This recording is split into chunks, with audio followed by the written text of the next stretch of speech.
It's been 100 days since Donald Trump became US president. In that time, he has signed over 100 executive orders, threatened allies, and started trade wars. He's generated a lot of headlines, but what has he actually achieved?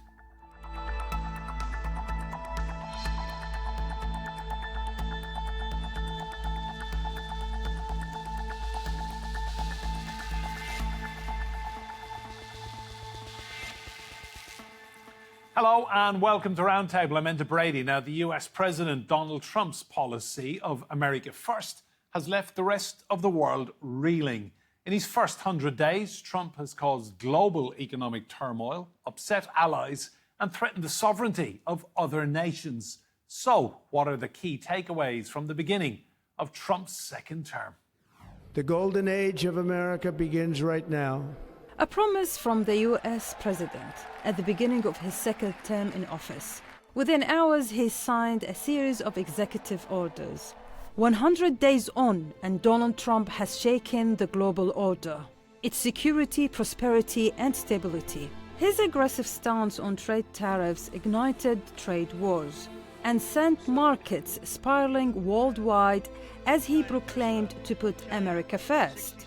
You know, you think of European Union, very friendly. They rip us off. It's so sad to see.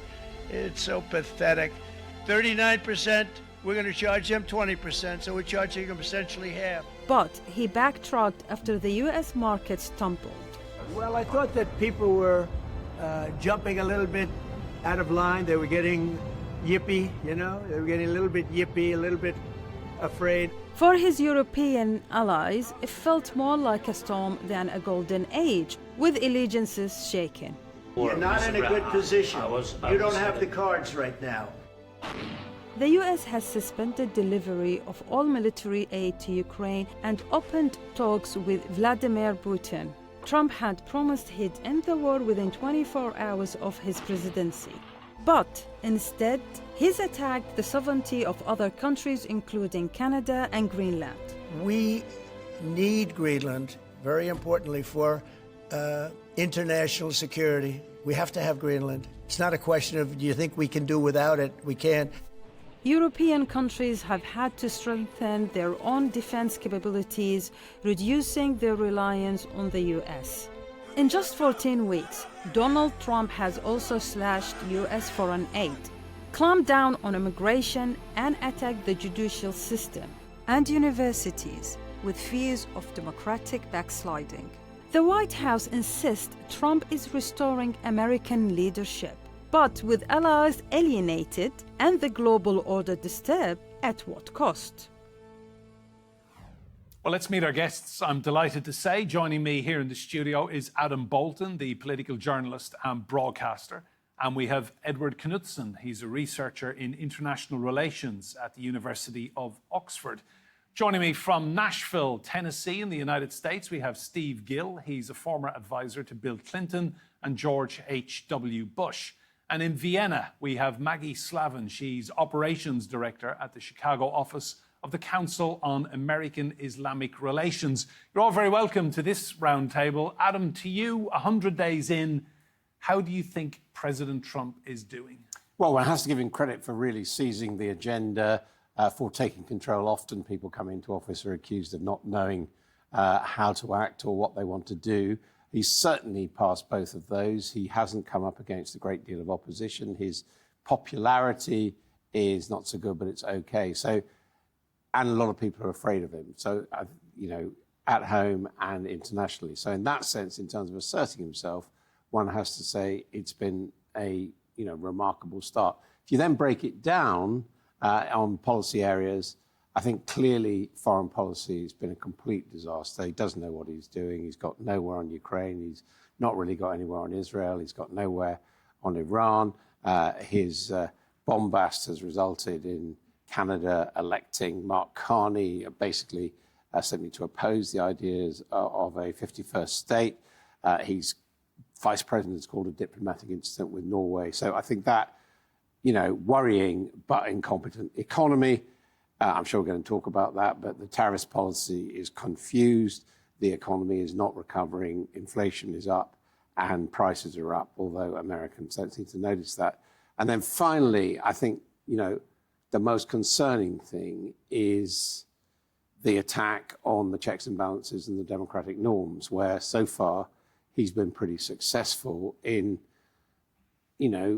turning the justice system against people he doesn't like, in terms of using deportations to, again, move against people that he doesn't like and to put other men and to frighten others. So very, authoritarian grab for power there, which has been pretty successful. And then we've got, him repeatedly saying he probably won't need to have another election. He's going to stay on forever. Edward, 100 days of everybody dancing to America's tune. I mean, Trump promised this. You have to say he's delivered. They're not necessarily dancing exactly to his tune. I mean, the people are like activated, but often that's in opposition. And so I think for the first maybe 50 days, there was this kind of shock and awe campaign that seemed to be very effective, and especially with domestic institutions, seemed to be kind of giving in to his authoritarian instincts, as you said. I think we've seen some starts of a kind of, say, lowercase r resistance here. And that's true both on the international level, as you said just yesterday, with Carney being elected, on a very kind of explicitly standing up to Trump rhetoric. And you've also seen that domestically, say, with Harvard University. There's actually been, a lot of pushback with some of the deportations. So I think this initial campaign that seemed kind of unstoppable at first, I think is running into some roadblocks. And so we might see a kind of opposition to that solidify. And so, yeah, I would be skeptical of saying that he's having it completely his way and everyone is dancing to his tune. Maggie, you're a Muslim woman working for a Muslim organization in Chicago. Just tell me your experience the last few months. Sure, yeah. So CARE Chicago has received continuous calls for help from constituents and community members. Although this is nothing new, I'd say that the peak of what our community was calling us on happened actually under Biden and happened when the genocide in Gaza began in October of 2023.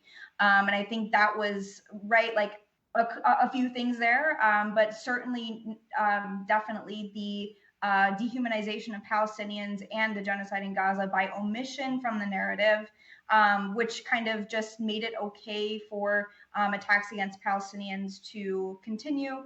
I would say that those have not stopped, but what is new under Trump is the mass panic in our community over deportations. And it's particularly student deportations. Not necessarily like American students, but international students studying in America who happen to be Muslim, who participated in the student encampments last year around exactly this time of last year. They're very, very worried that they're going to get their visas challenged or revoked. So that's the number one thing that we're seeing now is people calling, asking for help and advice on immigration issues, specifically youth immigration issues. Steve, to you, President Trump promised to make America great again. 100 days in, how do you think he's doing? I'd give him a B+ because there are still some things that are work in progress. He promised that we would close down the border to illegals entering by the millions that were coming in under Joe Biden. Now our border agents are essentially bored because nobody's coming in. I would disagree with my colleague that Trump is deporting those he doesn't like.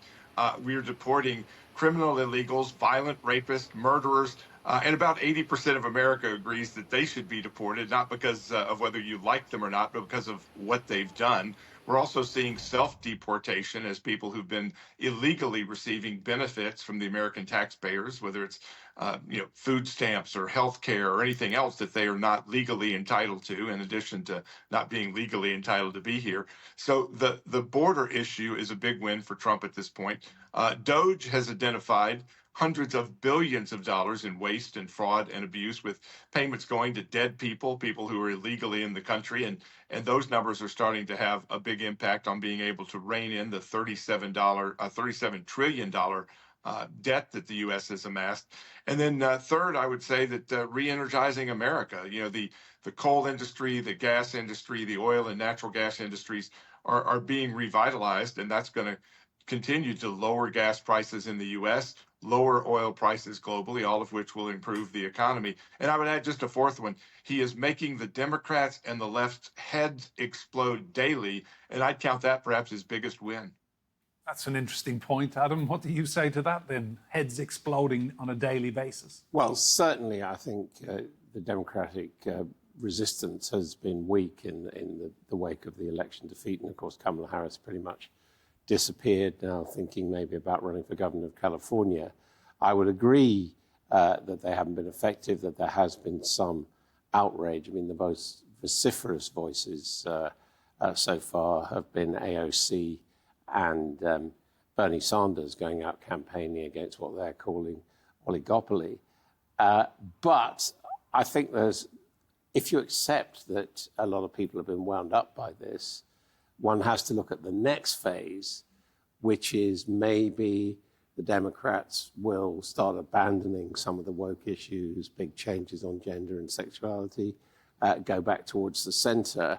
And there are popular centrist politicians who are beginning to speak up. Big speech last night by Governor Pritzker of Illinois, simply saying, actually, there are a lot of areas where we can resist. And while I agree that some of the people who've been deported fit into the characterization we've just heard, by no means all of them do. And I think that speaks to the fear we were hearing about there from Chicago and amongst students, and frankly, about foreigners who are not obliged to be in favor of the Trump administration, being worried about going to the United States. I mean, we know visitors to the United States are down by more than 10%, something like 20%. And that, I think, is an indication, it may please a lot of Americans that have got fewer foreigners around, but it's an indication of fear. Edward, on that point, what does that do to the economy then? Because he's pledged to make America stronger, greater, everyone having more money. But if internationally America becomes a pariah and people are choosing to go to Canada instead and other countries, it's not good. I was about to say that one person's self-deportation might be another's reducing the attractiveness of America as a place to visit, study, work, et cetera. And I think that's what you're seeing. And so that will definitely affect the economy in the long run. I mean, what you're seeing already in terms of an economic downturn, it hasn't quite shown up in the markets on the aggregate level. Obviously, you had a lot of volatility there. But what you're seeing is shipping numbers really go down and bookings for shipping to American ports declining substantially. And so this is when a lot of retailers will be stocking up for the holiday season later in the year. We could potentially have empty shelves in the United States in a lot of places. And if there's one thing Americans don't like, it's not having their goods and their treats to go shopping. I mean, this is really one of the cores of what it is to be American, I think. And that's going to cause a huge political backlash. Maggie, give us an impression of how Trump voters are feeling after 100 days then. Do they feel vindicated by having their man in the White House again? So I think in terms of immigration issues, I think there's some Arab Americans and Muslim Americans, at least that I know and that we serve in our organization, that are hesitant and kind of biting their tongues a bit now and stepping back and being like, oh gosh, what did I do? But I also think that there are some points of view that are we'll just have to wait and see kind of how this pans out. So it's a waiting game for some people, while some people are definitely in regret. But it's also important to recognize that the American Muslim community is so diverse and vast. We have everywhere from first generation, second generation, third generation, fourth generation, fifth generation, continuing onwards, right? So with that diverse of a community, there's going to be various opinions, but I would say the majority opinion within the American Muslim community now is kind of let's wait and see. But I would say that there is some regret. Steve, the standout moment in the last 100 days for me, I don't know about you, but for me, it was the ambush of Zelensky in the White House on that fateful evening. We were told by President Trump day one he would end the war in Ukraine, and here we are, no end in sight. Well, I think there was an expectation that there would be some in Western Europe and in Ukraine who would want to end the carnage. You're getting a lot of recognition from all over the world, including a lot of media outlets who've been adamantly pro-Ukraine for the last 3 years, acknowledging that Ukraine can't win, that the war is going to end, and that there needs to be admissions of that You're starting to see those media reports that are contrary to what they were saying the last 3 years. You even had the head of NATO claiming at one point that Ukraine is winning on the battlefield. The front lines are just moving in the wrong direction. And it is those kind of insane comments who have drugged this carnage out and made it difficult, if not impossible, to secure peace. I would point out that I think the American people have a positive view of what Trump is accomplishing. When you ask his approval rating, it's about 40%. But the same polls giving you those numbers are the ones that said Kamala Harris would be president, and we're not talking about her first 100 days today. When you ask, is America headed in the right direction or wrong direction, it's about 20 points higher than that. And I think that's the real judge of whether Trump is moving things in the right direction. Even though the tariff battles have not yet been resolved, you have hundreds of countries that are trying to get to a parity, to a fairness that has been ignored for a long time. And that $500 billion annual trade deficit with China may keep our shelves filled, but it was destroying our economy, and their economy is now suffering. And I think they'll be at the table very quickly to resolve that. Adam, to you, this relationship with Vladimir Putin, he clearly felt Trump, that he could get more out of Putin or that he could kind of nudge him towards a peace deal. Do you think he actually appreciates who he's dealing with? He's probably got a clearer idea now, which may be why he's backing off. I mean, I have to say, you know, the West has just heard the Europeans being accused of being deluded about Ukraine. I think one could say that the version we've just heard is also deluded, in the sense that it's quite clear that Russia has not won this war and is not winning this war, that the front lines are pretty much frozen, that Russia has done enormous damage to its own economy and its society through this war. And I think what Donald Trump is discovering is he may be popular in America. He certainly won the election. He didn't become the leader of the free world in the sense that what he says goes, that the rest of the world, whether it's London, Paris, or Moscow, take a very different view. And frankly, I don't think he has the intellectual grasp of foreign affairs. And he, having boasted about how he was going to intervene in world affairs, he's now being shown up, which is not surprising why he's saying he's going to pack up and take his toys home because everyone else has let him down. It's just the world is more complicated than the way he sees it. Edward, one name that wasn't on the ballot or the ticket in November was Elon Musk, and he has had free reign for 100 days in the White House. Where does he fit now after the opening 100 days? I think initially a lot of people thought there was eventually going to be a split between these two kind of massive personalities. I think initially a lot of people thought that would come from Trump kind of discarding him as he has many other advisors. What I find interesting is it seems like it's sort of Elon now wanting to back away. I think part of that is financial by kind of ruining his reputation and seeing the share price of Tesla go down along with his approval ratings. I think there's also some of it of realizing like his task that he set out for himself of saving hundreds of billions of dollars. I mean, that just hasn't happened. And the colleague who threw out a large number, I mean, there have been other estimates that said Doge is actually going to cost money because of all the litigation costs of trying to fire people. So this is not a cost-saving measure at all. And the defense spending. Right. We might actually gut U.S. state capacity and cost the federal government more money at the same time, which is a lose-lose from anyone's perspective. But I think what he's realized in this is that, yes, there might be some minute share of fraud, waste, and abuse, as they like to say. But a lot of the things in the government exist for a reason, and there are processes for a reason. And finding the sort of imagined, tens of billions or hundreds of billions, it's not really there. And so I think there's some self-interest at work here. There's some not liking getting yelled at on the internet, just sort of ego-based things. And then I think he likes to work on projects that succeed. And this task he set out of reforming the government, he realized it's harder than he thought it would be. And there's actually a reason a lot of these federal government employees are there in the first place. Maggie, to you, President Trump has hinted at perhaps running again in 4 years' time. Give us your thoughts on that. I mean, constitutionally, can't be done. What do you think is likely to happen? Because he is dropping very heavy hints already after 100 days. Right. Yeah. Right. If you have seen the other day, he was wearing or selling a third term hat, I believe. Right. So like you said, constitutionally not allowed. Right. And my colleague who was there live was talking about how there is a lot of pushback and he's running into some obstacles. Right, so that may be the case for a third term. So I think he wants it. It's obvious that he wants it. I think like it's going to be harder than he thinks it's going to be. But I do worry. I am nervous about. Although he has like the checks and balances have worked in some capacities thus far, I'm not super confident in their sustainability in terms of playing the long-term game here. So although I very much hope that any president, not just Trump, but any president can only serve 8 years or 2 terms, it remains to be seen if these checks and balances are going to stay.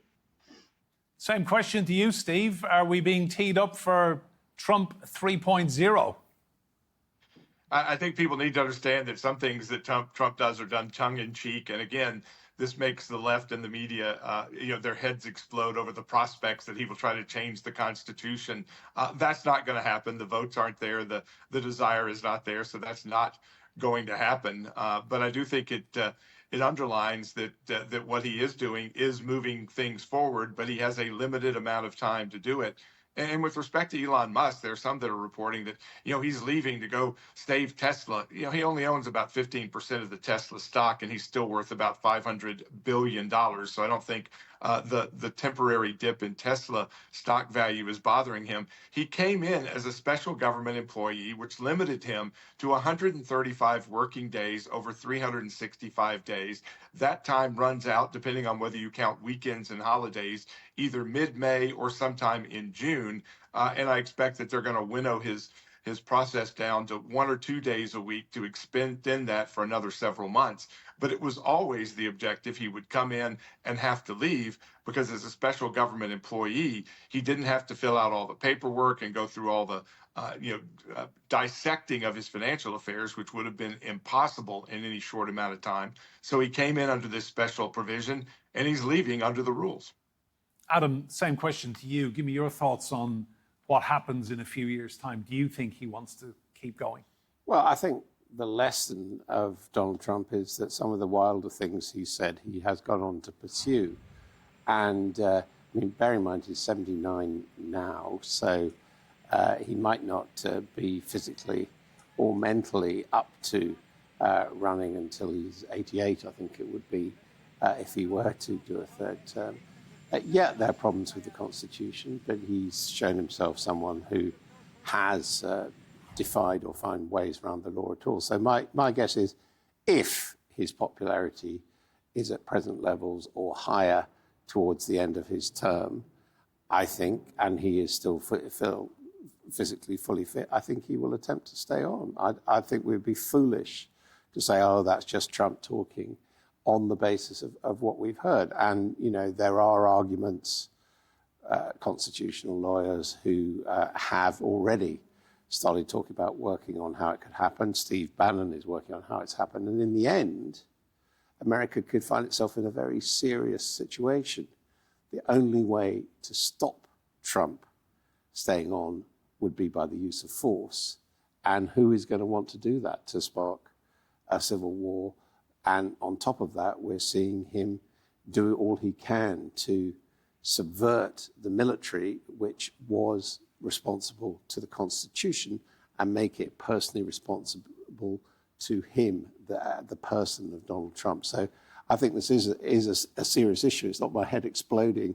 It's just the realities of what we've seen from Donald Trump. Edward, give us your prediction then, the next 100 days. What do you think he will focus on?